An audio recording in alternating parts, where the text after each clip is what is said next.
वालेकुम। ओ बारिश में क्या बेच रहे हो भाई?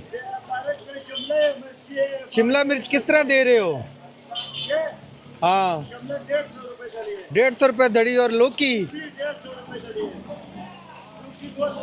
लौकी 200 रुपये। और हरी मिर्च? 250 रुपये। बारिश में भी खीरा 200 रुपये।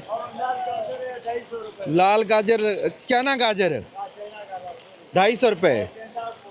टिंडा 800 रुपये की धड़ी। ये सब धड़ी के रेट है। अच्छा, 7 किलो बकाया धड़ी का रेट है।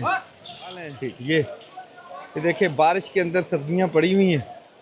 इसी तरह ये आलू प्याज पड़ा हुआ है। करेला 700 रुपये की धड़ी।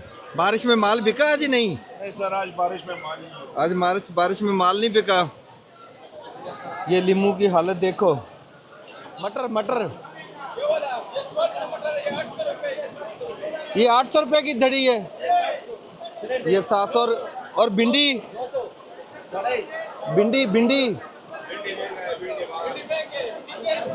1300 रुपये की धड़ी। और ये फली क्या बताया इसने? 900 रुपये की धड़ी जी। गोल कद्दू 700 रुपये धड़ी है।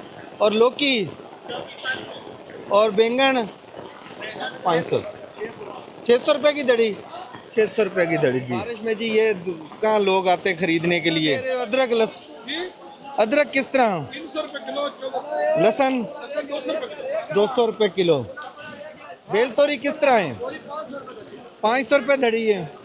ये देखें जी बारिश हो रही है और बस क्या करें, लोग बेचारे मेहनत मजदूरी करने के लिए यहाँ पे बैठे हुए हैं।